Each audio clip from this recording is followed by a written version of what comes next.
Well, hey guys, it's been a month or two. So I'm going to talk right now a little bit about what I have going on for 2013, what I'm thinking about doing, and some announcements in here, some just ideas and stuff floating around, but some of his announcements. First off, probably January, February, I'll start working on smaller props and maybe some of the more detailed sets out in the shop, so you can start looking forward to build days then. So yeah, I'll be working a couple months from now, I guess, and just building up, and then over the summer really start setting up scenes and stuff. Another thing, as I'm building, I think this year I'm going to film a series on, well, I'm going to call it How to Detail Your Home Haunt on a Home Hunter's Budget. So I'm going to go through high detail steps. The haunt should, if the trend continues, be more detailed than last year. So I'll show you how to do detailing stuff, and I'll probably be doing like some foam carving stuff too, so I'll have that in there. That may be just a YouTube series, I may make a DVD, but some of the stuff, I just wrote down a list.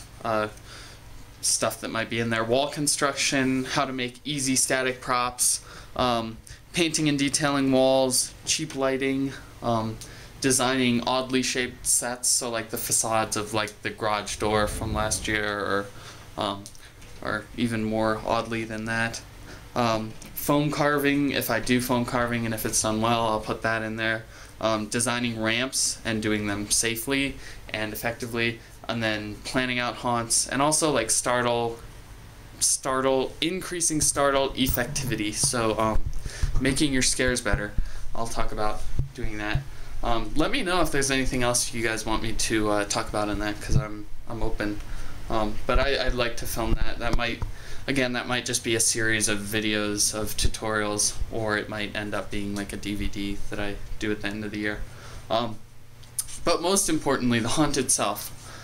Rule number one: everything is going to be changed. None of the same sets as last year. I may reuse like some of the facades in a different way, but none of the same rooms as last year, or none of the same themes really. I always like to change as much as possible from year to year. I'll probably reuse some of the props, but I'm gonna change whatever I can. So it's gonna use about the same space as last year, but it's going to go through in the opposite direction. So last year it started in that I guess this year still, it started in the smaller garage where Bubba's is. It's like a 12-foot wide garage, and then ended with Unearthed in like the bigger, wider shop space that has all the stuff stored off to the side. I'm going to start where Unearthed was this year. Again, change is a good thing with haunted houses. You want to change up as much as you can from year to year, and so I really want to capitalize on that.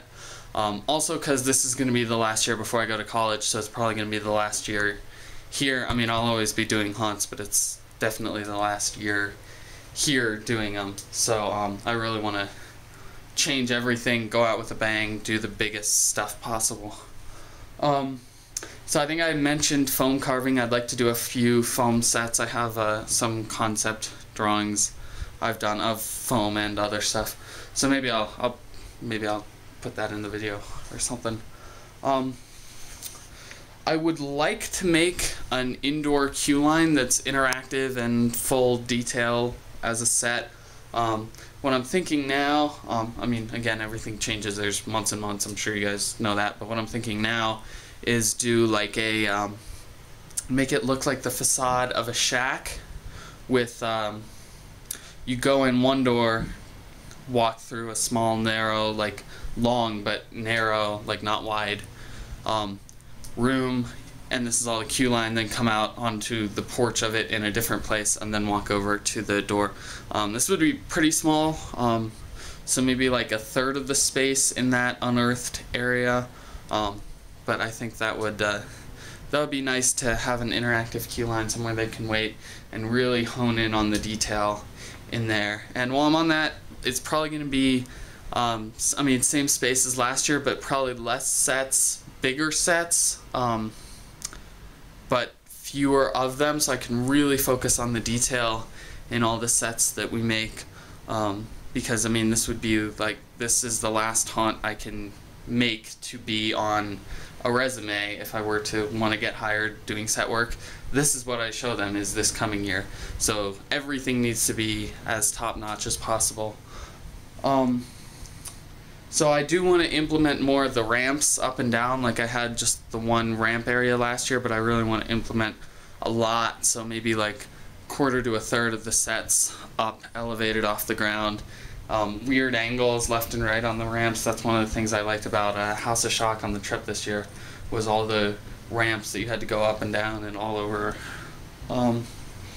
The stuff I'm thinking about doing now, I probably don't even want to have any set theme or backstory for it. Like this past year I had the 3 backstories. You can go look on the website if you want to see about them. But I think what I want to do is have just one haunt with no set theme but with a flow. So all the rooms will connect together and make sense, like not go space aliens, witches, hell, rednecks, whatever. Makes sense going through the transitions, which I know how to do. It's kind of hard to explain, but everything will make sense when you walk through it. So some of the stuff I'm thinking about doing now is having a lot of small redneck shacks be like the opening thing, which would make sense from the queue line. Maybe a greenhouse I've wanted to do for the past few years. I think that would be pretty fun to make. And then make a few small fake shacks out of like that corrugated metal. You guys know what I'm talking about, like the tin that has the ridges that's usually used for like roofs. And I think that would be a cool building material to look into.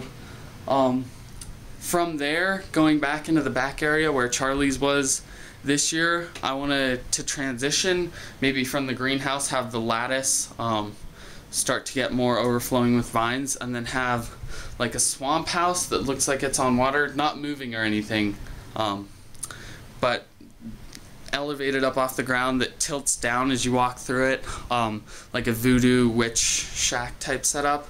And then from there you would go into a cave and come out in this mythical setting. I want to build like a giant snake head that you walk through that has the fangs. I did a drawing of that. I'll probably put that in here. But have that, I think that would be really cool. And then go into like some underground crypt type sets, and then maybe some jungle sets. So like the Downstairs of the Darkness, I really like that. Maybe a set or two like that at the end of there. And then from there, go into just a short hallway that maybe seems underground, and then that busts out open into a sewer. And I think that would be how I would want the hunt to end, a few sewer scenes, and then maybe some industrial medical scenes. So yeah, I think that's about it for the video. Let me know what you guys think. If there's anything you want me to cover on the detailing thing, I could try to work that in there. I think that would be fun though to kind of do tutorials, because I haven't done any tutorials yet. So yeah, be looking forward to that. Probably January, February, you can start expecting to see a lot more haunt videos. So yeah, thanks for watching, guys. See you later.